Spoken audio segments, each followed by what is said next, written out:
भारत के सामने विश्व के विद्वानों को नतमस्तक कराए। वहां के आयोजक ने क्या कहा सुन लीजिए, गर्व की बात। संत का शिष्य होना, समर्पित शिष्य होना, इससे बड़ा कोई सौभाग्य हो ही नहीं सकता। संत का समर्पित शिष्य रामकृष्ण परमहंस का बना स्वामी विवेकानंद, तो विश्व के विद्वानों के सामने आयोजक ने क्या कहा सुन लीजिए। कहा कि स्वामी विवेकानंद इस सम्मेलन के सर्वश्रेष्ठ व्यक्ति, जैसे सूर्य के उदय होने पर तारे कहीं नजर नहीं आते, वैसे ही स्वामी विवेकानंद की विद्वता के सामने सारे लोग फीके पड़ गए। ऐसे जो विश्व के लोगों को विस्मित किया, उसने गुरु के विषय में क्या कहा? उसने कहा कि रामकृष्ण परमहंस जी जो निरक्षर थे, उनके विषय में कहा, वे मेरे इस जीवन के गुरु ही नहीं, मेरे भगवान हैं। मैंने जो कुछ किया यंत्रवत किया, उस यंत्र के संचालक कौन थे? यंत्र के संचालक हमारे गुरु रामकृष्ण परमहंस। शरीर मेरा था, ट्रैक्टर आपका है, ट्रैक्टर क्या करेगा यदि ड्राइवर नहीं चलाएगा उसको? तो ड्राइवर किसको माना उसने? रामकृष्ण परमहंस। गुरु तीन लोक नौखंड में कर्ता करे न कोई, गुरु जो करेगा वही होगा। हमारे उल्लास बाबू ने गुरु महाराज को कहा, मैं बहुत कम पढ़ा लिखा आदमी, किसी दूसरे पर व्यक्ष बना दिया। गुरु महाराज ने क्या कहा? गुरु समरथ सिर पर खड़े, कहा कवि कहिदास, रिद्धि सिद्धि सेवा करे, मुक्ति न छाड़े पास। मोक्ष भी गुरु देना चाहे किसी को तो दे सकते हैं, गुरु की कृपा जिन पर हो जाए। फिर कभी ऐसा नहीं कहिएगा कि हम कम पढ़े लिखे लोग। अभी आप सुन रहे थे लक्ष्मीनाथ गोसाई जी ने क्या कहा, वो जन्मा काहे के लिए, वो मां को कष्ट काहे के लिए दिया, वंश का कलंक है वह। रामचरितमानस में लिखा है, न तनु बांझ भल बाली बियानी, राम विमुख सुते हित जानी। परमात्मा से अगर विमुख है आपका बेटा, आप बेटा नहीं जन्मते ही अच्छा होता, क्योंकि बेटा जो होता है पुत्र उसका नाम है। पुत्र का एक विश्लेषण यह भी है कि कुमन नरक त्रव न त्राण, जो नरक से त्राण दिला। नरक से त्राण कौन दिलाएगा? जो संत का शिष्य होगा, जो अपने अंदर में परमात्मा का प्रत्यक्षीकरण करेगा, उसकी एक प्रार्थना से पूर्वज का उद्धार हो जाएगा। आप अगर प्रहलाद की कथा जानते होंगे तो जानते होंगे, लेकिन लोग बहुत कम जानते। प्रहलाद को पिता ने क्या कष्ट नहीं दिया, लेकिन नरसिंह भगवान जब हिरण्यकश्यप का वध कर दिया, ब्रह्मा के वरदान, न दिन में न रात में, न अस्त्र से न शस्त्र से, न मनुष्य से, न किसी जानवर से, न दिन न घर में न बाहर, तरह तरह का आशीर्वाद वरदान, लेकिन सब वरदान को पूरा करते हुए नरसिंह भगवान ने उसका वध कर दिया। उसके हुंकार से गुरु महाराज के प्रवचन में आया है कि एक ब्राह्मणी का गर्भ गिर गया, धरती का नरसिंह भगवान के विषय बोले। वो नरसिंह भगवान जिसमें इतनी शक्ति थी, वो प्रहलाद को क्या कहता है, कहाँ तो ये तुम्हारा कोमल शरीर, और कहाँ वो राक्षस तुमको कितना कष्ट दिया, मेरे आने में देर हो गई तो मुझे क्षमा कर दे। मैं जब आया हूं तो कुछ मांग लो मुझसे। इसने विचारा कि मांगने कह रहे हैं, लगता है कि हमारे मन में कुछ मांग है। उसने कहा कि अगर मेरे दिल में कोई मांग है तो मांग जल जाए। आपसे बढ़कर के हमको और क्या चाहिए? परमात्मा से बढ़ के कुछ। गुरु महाराज ने कहा परमात्मा को जो पा लेता है उसको पाने के लिए कुछ बाकी नहीं रहता है। अरे राष्ट्रकवि दिनकर ने लिखा, कृष्ण के कर की छाह जहां है, रक्षिका स्वयं अच्युत की बाह जहां है, उस भाग्यवान का भाग्य छार क्यों होगा, सामने किसी दिन अंधकार क्यों? अरे प्रभु ही जब आपके साथ हो जाए तो फिर दूसरा कौन बात कर सकता है? नरसिंह भगवान कहते हैं नहीं कुछ मांगो, मेरे संतोष के लिए कुछ मांगो। तो कहा कि मेरे पिता को आप मुक्त कर दो, उन्होंने जो गलत कर्म किया उसको क्षमा कर दो, उद्धार कर दो। क्या कहा नरसिंह भगवान? जिस वंश में तेरे जैसा भक्त पैदा हुआ उस वंश का उद्धार है। सो कुल धन्य उमा सुनो, जगत पूज्य सुपुनीत, श्री रघुवीर परायण। बोलिए, आप तो बहुत गायक हैं। यही नर उपज विनीत, जिस वंश में भक्त पैदा हुआ भगवान शिव कहते हैं वह पूर्ण धन्य धन्य हो। तो घनश्याम तुमको मैं बहुत बहुत धन्यवाद देता हूँ, बहुत बहुत धन्यवाद देता हूँ। तुमने पिता के ऋण को उतारने का प्रयास किया। मातृ ऋण से पितृ ऋण से कोई ऋण नहीं हो सकता। माता के स्नेह, माता के प्यार, माता के त्याग, माता की तपस्या, दूध दिए, पेट में 4 किलो वजन 3 किलो वजन बांध करके 24 घंटा रहिए तो दूसरे दिन में आपका हालत पहुंच 9 महीना रखती है। उस माता को जो कष्ट देता है, उस माता को जो आंख दिखाता है, उस पापी को कहीं नरक में भी जगह नहीं मिलेगा। माता पृथ्वी की पहली देवी है।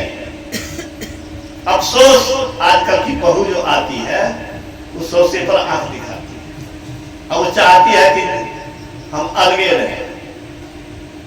एक बेटा, एक पुतो, अब्बा, अम्मा, बाप में की रसोईया अलग बने थे। बुढ़िया बने थे तो खेते पर बुढ़वा अन्य ही उपास में रहता, ये सब थाक सकते। शर्म करो जिसने तुमको पाला और जिस पति पर तुम गर्व करते हो, जिस पति के बदौलत तुम दुनिया में सिंदूर लगाती हो, सुहागवती कहलाती हो, सौभाग्यवती कहलाती हो, उसको किसने पाला? उसको किसने पोसा? अरे तुम भी तो अपने बच्चे को प्यार करते हो, कितना प्यार करते हो। अपने भूखे रह जाओ, अपनी इच्छा पूरी नहीं हो, लेकिन बच्चे की इच्छा पूरी हो। क्या नहीं त्याग करता है माता और पिता। लेकिन अफसोस आज विपरीत हवा चल रही है। ये जवान लोग इस बात को समझते नहीं है और युवती समझती नहीं है। बड़ी आवश्यकता है इन विचारों को अमल करने की। तो मैं इनको बहुत बहुत धन्यवाद देता हूँ। और आप सुन रहे थे काहे के लिए जन्मे, काहे सब बोला उन्होंने, काहे बोला?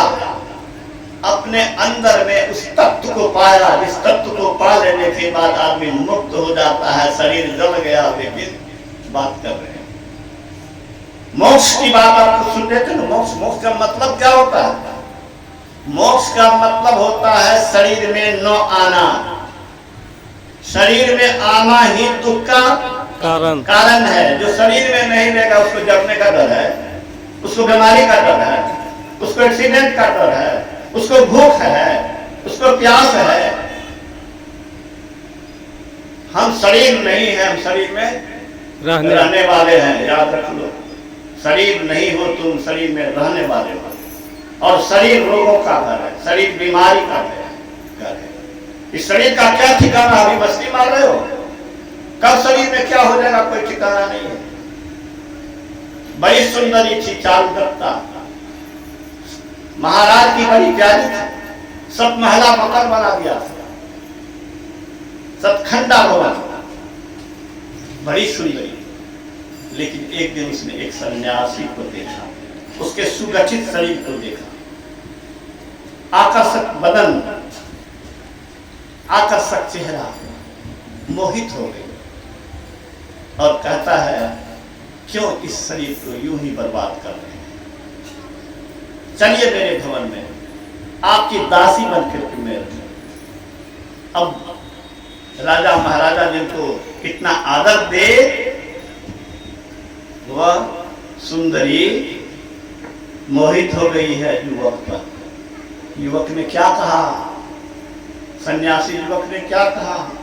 अभी हमें तुम्हें हमारी जरूरत नहीं है, अभी तुम्हें हमारी जरूरत नहीं है। जरूरत होगी जिस दिन, मैं उस दिन अवश्य आऊंगा। निराश हो गई, लौट के चली गई। समय का चक्र चला, उसको कुष्ठ रोग हो गई। कुष्ठ रोग होने के बाद राजा उस सतखंडा भवन से, नगर से बाहर उसको हटवा दिया। उस समय छुआछूत की बीमारी लोग समझते थे। वृक्ष के निकट कराह रही है, वो महात्मा पहुंच गए और उसका उपचार किया, महीनों उपचार किया। और जब वह ठीक हो गई तब परिचय दिया कि मैं वही हूँ, मैंने कहा था कि जब तुम्हें जरूरत होगी तो मैं आऊंगा। जरूरत हुई तो आ गया। बड़ी लालसा थी शुद्धोधन की धर्मपत्नी सिद्धार्थ की माता को कि मैं मरते समय भगवान अपने बेटे का दर्शन कर दूं। अंतिम समय में वो आए, कहीं थे वो तो देख रहे कि मेरी माता अब जाने वाली है। तो बेटा हो तो ऐसा हो कि आप किस समय कष्ट में हैं, किस समय दुनिया से विदा होने वाले हैं, ऐसा जानने वाला अगर बेटा हो गया तो आपका कोख धन्य है, आपका वंश धन्य है, धरती धन्य हो जाती है। ऐसे पुरुष आप बन सकते हैं। ऐसा बनना मेरे हाथ में नहीं, आपके हाथ में नहीं, लेकिन कोशिश अपने हाथ में है। जो विद्यार्थी मेहनत नहीं करता है उसको तो कोड़ा लगना चाहिए। लगना चाहिए कि नहीं लगना चाहिए? अरे माँ बाप अपने पेट काट करके तुमको पैसा दिया है, पढ़ने के लिए भेजा है, तुम पढ़ते नहीं हो, मेहनत नहीं करते हो। वो दिन रात देह को जलाता है धूप में, अपनी इच्छा को कुर्बान करता है और तुम्हें आगे बढ़ने के लिए मौका दे रहा है, पढ़ करके अफसर बनने के लिए। अब तुम मेहनत करने से जी चुराते हो, खेलकूद में मस्त रहते हो, संगी साथी में घंटों बात करते हो, आत्मघाती हो, वंशघाती हो, पापी हो। परमात्मा ने ये मनुष्य शरीर साधारण शरीर नहीं दिया है। इस शरीर में ब्रह्म ज्योति है, ब्रह्मनाद है। जिस ब्रह्म ज्योति और ब्रह्मनाद का सहारा लेकर के, उसके सहारे हम सारे दुखों से छूट सकते हैं, हम ब्रह्म बन सकते हैं, हम देवता के ऊपर हो सकते हैं। देवता को सेवा में रहनी पड़ेगी। गोस्वामी तुलसीदास जी ने लिखा, विश्व उपकार हित व्यग्रचित सर्वदा चक्र मदमन्युकृत पुण्य राशि जत्र तिष्ठन्ति तत्रैव अज सर्व हरि सहित गच्छन्ति चिरावधि। संत जहाँ ठहरते हैं वहाँ ब्रह्मा विष्णु महेश उसके पीछे चलता है। मधेपुरा में 1986 में सिपाही बाबा आए थे, भंडारा का कार्यक्रम देखे थे। मैं उनके घर पर गया, अठगमा उनका घर, कुप्पा घाट के नहीं। उन्होंने बताया कि 1966 ईस्वी में भागलपुर में अखिल भारतीय महाधिवेशन हुआ। अंतिम दिन, तीसरा दिन, सवेरे का भंडारा समाप्त हो गया, रात का भंडारा बाकी है। 5 पसेरी चीनी बची थी, हजारों हजार लोग खाते थे। 5 पसेरी चीनी से क्या होगा? उन्होंने जाके व्यवस्थापक राम सुंदर सिंह जी से कहा कि चीनी मंगा दी। उन्होंने कहा जो है उसी में काम चला दिया।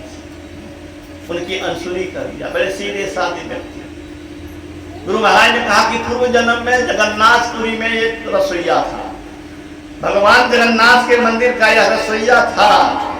उस पूर्व जन्म के इस पुण्य कर्म के कारण इस जन्म में ये संत मत का रसोईया बना। इनके अनसुनी कर दिया, सीधे साधे आदमी।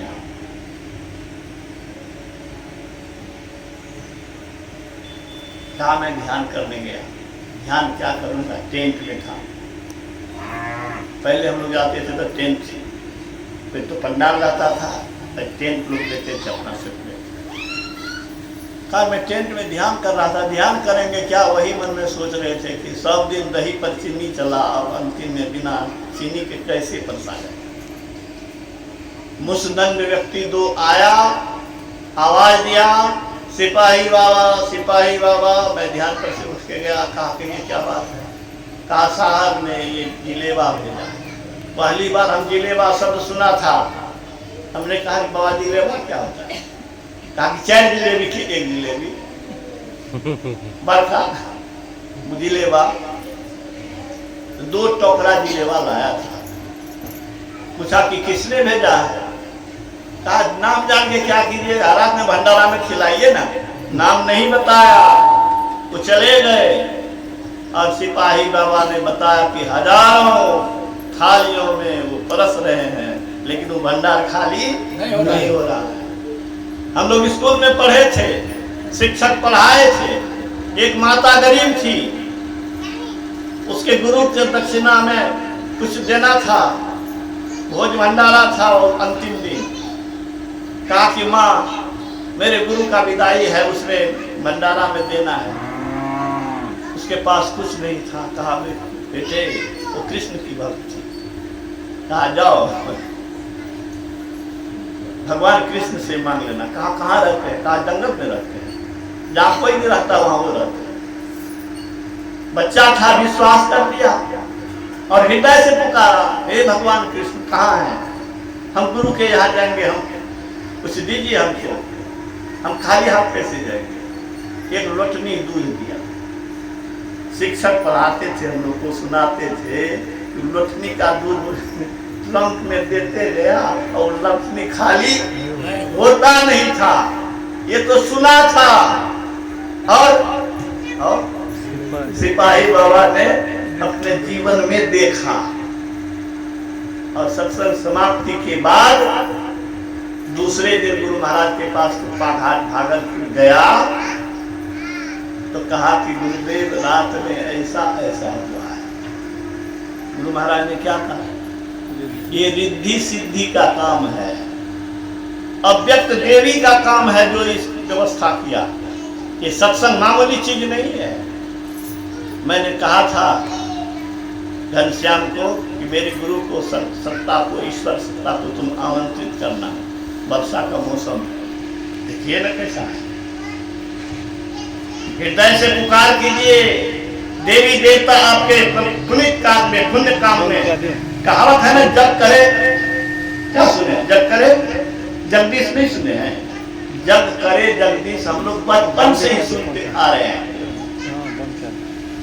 इस दुनिया में आराम से रहना है, याद रखो बेटे, याद रखो।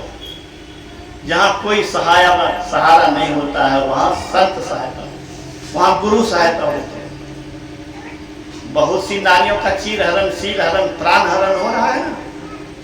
कलकत्ता मेडिकल कॉलेज में रेजिडेंट डॉक्टर की दुर्दशा आप लोगों से छिपी हुई नहीं होगी। आप लोग बहुत लोग जानते होंगे कि किस तरह से उसकी बलात्कार की गई, किस तरह से हत्या की गई, किस तरह से आंख से खून, किस तरह से नाक से खून, किस तरह से मुख से खून, किस तरह से प्राइवेट अंग से खून, खून से लथपथ शरीर लाश। मैं मानता हूं कि अगर वह ईश्वरी सत्ता से जुड़ के रहती तो वहां उसकी रक्षा होती, जिस तरह से कुंती की रक्षा की, द्रौपदी की रक्षा हुई। द्रौपदी की रक्षा इसलिए हुई कि भगवान कृष्ण को पहले से वो भजती थी, मानती थी, पूजती थी। जिस समय कोई तुम्हारा सहारा नहीं होगा, उस अव्यक्त सत्ता से प्रेम करो। गुरु महाराज कहते हैं ये मानुष देह समैया में करूं परमेश्वर में प्यार। क्यों करो? कर्म धर्म को जला खाक कर देंगे तुमको तार। तार देने का मतलब क्या होगा? अमर जीवन जियोगे, शरीर रहित जीवन जियोगे, दुख रहित जीवन जियोगे, देवी देवता से बढ़ के तेरे अंदर में शक्ति होगी। ये शक्ति प्राप्त करने के लिए गुरु महाराज ने सबको प्रेरित किया। 90-95 वर्ष के उम्र में जर्जर अवस्था में घूम घूम करके ये प्रचार करते थे कि जो चीज मैंने पाया उस राह पर चले, लोग भी उस राह पर आगे चल करके कभी न कभी इस चीज को पाएगा। भगवान कृष्ण ने कहा है, कबीर ने कहा है, संत महात्मा का अमोघ वचन है। जो भक्ति का बीज डाल दिया वो भक्ति का बीज, अरे और गाछ को तो सब खाते ही रहता है, नहीं देख रेख करिएगा तो लोग उखाड़ियों को फेंक देगा। लेकिन भक्ति के बीज को उखाड़ के फेंकने की क्षमता किसी को नहीं है। भगवान कृष्ण ने गीता में कह दिया, नेहाभिक्रमणासो अस्ति पत्यवायन विद्यते स्वल्पमपस्य धर्मस्य त्रायतो नातो भया। योगाभ्यास जो थोड़ा भी करेगा उसका परिश्रम बेकार नहीं जाएगा, इसका उल्टा फल नहीं होगा। उल्टा फल का मतलब नीचे की जोनी में जाना, नीचे की जोनी में नहीं जाएगा और ऊपर की जोनी में जाएगा। तो मनुष्य से ऊपर कौन जोनी होगा? मनुष्य से ऊपर देवता, देवता से ऊपर ईश्वर। नहीं चाहते हो क्या? नहीं चाहते हो तो ना समझ हो। इसीलिए कहा गुरु तो भगवान राम ने, नर्तन पाई विषय मन देही पलटी सुधाते सठ विष लेही। राम में श्रद्धे नहीं है, कृष्ण में श्रद्धे नहीं है, शिव में श्रद्धा ही नहीं। इतने अभागे हैं। और बच्चे का दोष नहीं है, हम लोगों का दोष है। अरे बच्चे से सुनता तो मानता, हमको सुना तो हम माने, हम किए, कर रहे हैं और आप लोगों को भी प्रेरित करने आए। अगर बचपन से नहीं सुनता तो सुनाता लोग को क्या, मानता क्या? बच्चे कोरे होते हैं, उसको जैसा सुनाओगे उसको मानेगा, वह जीवन में भूलेगा नहीं। अच्छी बात सुनाना सत्संग से होता है, सत्संग अपने यहाँ कीजिए, इससे बड़ा कोई यज्ञ नहीं है, इससे बड़ा कोई यज्ञ नहीं है, इससे बड़ा कल्याणकारी समाज के लिए, राष्ट्र के लिए कुछ नहीं है। बिहार के मुख्यमंत्री 1973 ईस्वी में अखिल भारतीय में झाली घाट बनमनखी के निकट आए थे। उसने कहा था देश को सुंदर बनाना। नेता और क्या बोले? जनता को कहता है देश को सुंदर बनाना। लेकिन एक अच्छी बात उसने कही कि देश को सुंदर बनाने के लिए व्यक्ति को सुंदर होना होगा। कि गांव में आदमी रहेगा, छुटकारा गांव हो जाएगा सुंदर। अरे गांव सुंदर तब होगा जब व्यक्ति सुंदर होगा। मकान मजबूत तब होगा जब ईंट मजबूत होगा, मटेरियल मजबूत होगा। आदमी मजबूत होगा, आदमी सुंदर होगा तो गांव सुंदर होगा, देश सुंदर होगा। फिर उसने कहा कि सुंदर कौन चीज से होगा? क्या बहुत विद्या पढ़ लेने से? क्या बहुत धन लेने से? क्या बहुत ऊंचे पद पर जाने से? सब कुछ रावण को था। रावण विद्वान था, धनवान था, बलवान था, देवी देवता को अपने बस में रखे था। लेकिन वह दुराचारी निकला, सीता का हरण किया और लंका जल के राख हो गई, रहा नकुल में रोवन हारा। मनुष्य सदाचारी न हो तो समझिए उसका पतन है निश्चित। तो राष्ट्र को सुंदर बनाने के लिए सुंदर व्यक्ति बनता है किससे? संतों के सद्ज्ञान से। इसलिए उन्होंने कहा था कि संत को ही ये क्षमता है व्यक्ति को सुंदर बनाने की, हृदय को परिवर्तन करने की। हृदय अगर दुष्ट है, दुष्ट को सुष्ट बनाने की क्षमता, दुर्जन को सज्जन बनाने की क्षमता, मानव को महामानव बनाने की क्षमता, महामानव को ईश्वर बनाने की क्षमता संत को। इसीलिए संत का चरण धूल लेने के लिए आया। मैं मानता हूं कि कलेक्टर बनना, प्रधानमंत्री बनना, राष्ट्रपति बनना कुछ नहीं है, बहुत छोटी सी बात है। लेकिन ऐसे संत, जो संत आपको सारे दुखों से सदा के लिए छुड़ा के मुक्त कर सके, उससे बड़ा कोई हितैषी नहीं, कोई बड़ा उपकारी नहीं। मधेपुरा में लगभग 25 वर्ष पहले लॉ कॉलेज के प्रिंसिपल आए थे सत्संग। उसने कहा, क्या कहा परोपकार से बढ़ के कुछ नहीं है। माने सत्संग के महत्व नहीं है, ध्यान का महत्व नहीं है, गुरु का कोई महत्व नहीं है। क्या महत्व है? परोपकार। परोपकार। हमने कहा अरे तो हमारे सत्संग को, गुरु को, ध्यान को, सब को वैल्यूलेस कर दिया। मैंने कहा, मैंने माइक लिया उनके बोलने के बाद और मैंने कहा कि बहुत अच्छा लॉ कॉलेज के प्रिंसिपल था, बड़े बुजुर्ग थे, हम तो यंग से यंग थे, नए नए कॉलेज में व्यक्ति थे, लेकिन ज्ञान तो गुरु महाराज का। मेरे अंदर स्फुरना हुई और मैंने कहा कि बहुत अच्छा। मैंने लॉ कॉलेज के प्रिंसिपल साहब ने कहा परोपकार से बढ़ के कोई पुण्य नहीं है। परोपकार है, पुण्य है, पाप है, पर पीड़नम अष्टादश पुराणे सूर्यास सवचनम द्वयम, वो पढ़ के सुनाया था। तो मैंने कहा कि परोपकार से बढ़ के पुण्य नहीं है। बहुत अच्छा कहा, लेकिन परोपकार कितने तरह के होते हैं। अब लीजिए उसको गिनाने लगे, उनका क्लास देना शुरू किया मैंने। परोपकार कितने तरह का होता है? भूखे को अन्न देना, प्यासे को पानी देना, निर्वस्त्र को वस्त्र देना, बीमार को दवा देना, निश्चित ही उपकार है। लेकिन एक उपकार ऐसा है जिसका कोई बराबरी नहीं कर सकता है। वह उपकार यही है कि इस जीव को सारे दुखों से सनाकले छुड़ा करके दासत्व से ईश्वरत्व दिला दे, जीवत्व से शिवत्व दिला दे। इससे बड़ा कोई उपकार हो नहीं सकता है। और ये उपकार संत मत से होगा, सत्संग से होगा, ध्यान से होगा, गुरु से होगा, सदाचार से होगा। वही तो इस सत्संग के द्वारा प्रचार होता है और इसी को अपनाने की सलाह दी जाती है। आप लोगों को बहुत बहुत बधाई है जो लोग दीक्षा ले लिए हैं, गुरु के शरण में हैं और इस शरीर को आध्यात्मिक प्रयोगशाला बना करके उनके राह पर चल रहे हैं। महान पुरुष के राह पर खूब मेहनत की। जो नहीं चलते हैं उनसे मैं जरूर प्रार्थना करता हूँ, अनसुनी नहीं करना, तेरे लिए आत्मघात होगा। अपनाओगे संकट से, संकट समय में रक्षा होगी। और स्तुति प्रार्थना नहीं करने वाले सत्संग प्रेमी से मैं अवश्य कहूंगा, सत्संग प्रेमी हो या नहीं हो, ईश्वर की स्तुति, संत की स्तुति, गुरु की स्तुति, माता पिता का वंदन अवश्य करते हैं। हमारे यहाँ अभी संत मत की स्तुति गाई गई, सब संतन की बड़ी बलिहारी। क्या है बलिहारी भाई? बड़ी महिमा काहे के लिए? काहे महिमा? ये महिमा है कि संत दुखों को नष्ट कर सकते हैं, दुख भंजन, भव फंदन गंजन, ज्ञान ध्यान निधि जग उपकार, विश्व का उपकार कर सकते हैं। अपना तो उपकार उन्होंने कर ही लिया, विश्व का उपकार कर सकते हैं। वो धन्य है, इसीलिए उनकी वंदना करो। वंदना करने से उनकी याद होती है। कहा गया कि दया कीजिए। क्या कहा? दया।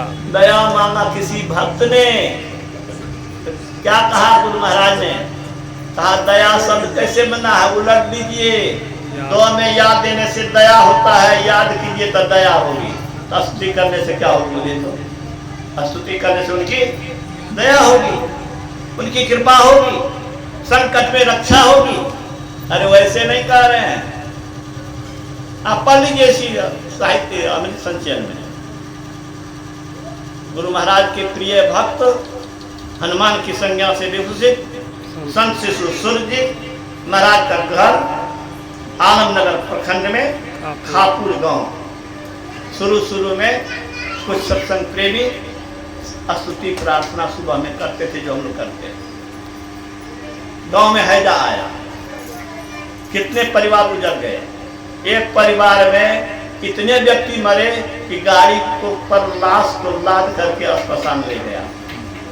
लेकिन जो लोग अस्थि प्रार्थना में भाग लेते थे उसमें से किसी का बाल बाका नहीं हुआ।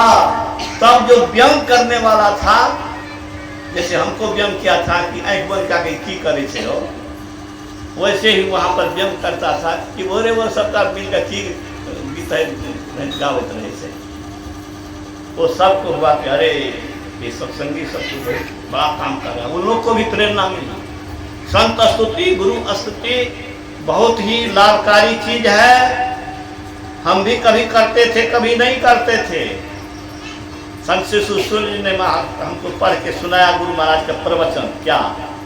स्तुति नहीं करने से बहुत हानि है, बहुत पाप है। स्तुति, जो उपकारक के गुण को नहीं गाता वह कृतज्ञ है।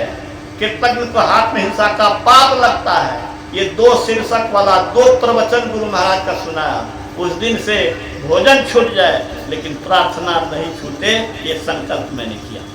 आप लोगों से जो स्तुति प्रार्थना या दीक्षित हैं, मैं उनको कहता हूं कि गुरु महाराज की बात मानिए, कल्याण होगा। जो नहीं कुछ जानते हैं उनको भी मैं कहता हूं कि नहीं कुछ जानो, इस दुनिया के मालिक को तो जानो। अपने मौत से देह में आए हो, अपने मौत से रह सकोगे। कब जमदूत आएगा तो खाना पेशाब हो जाएगा, मुंह निकल जाएगा, आंख निकल जाएगा, प्राण निकल जाएगा। अपने मन से न आए हो न रह सकोगे। जिसकी सत्ता है उनके सामने रोज प्रार्थना करो कि आपकी कृपा का पात्र मैं बनूं, मुझको सद्बुद्धि दीजिए, मुझको ज्ञान दीजिए, ऐसा कर्म न करूं जिस कर्म से हमारी दुर्दशा हो। नहीं कुछ जानते हैं इतना तो कह सकते हैं कि हे प्रभु, राम को नहीं मानते हैं, कृष्ण को नहीं मानते हैं, शिव को नहीं मानते हैं, किसी को तो मानिए कि दुनिया का कोई मालिक है, हैं? इन्हीं शब्दों के साथ मैं अभिराम लेने जा रहा हूँ और बार बार मैं हृदय से घनश्याम को, अपने प्रिय विद्यार्थी को धन्यवाद देता हूँ। छात्र जीवन से ही वह हमसे जुड़ा रहा है, बड़ा ही निष्ठावान बन करके रहा है। स्वास्थ्य खराब रहने के बावजूद भी देखिए तो लगता है कि जवानी मेरी नहीं है। हम लगता है अभी 1-2 घंटा और बोल सकते हैं, लेकिन अब बोलेंगे नहीं। समय पर ध्यान रखते हुए वाणी को विराम देता हूँ। एक भजन तो रामचंद्र हो आप सबको सुना। श्री सद्गुरु महाराज की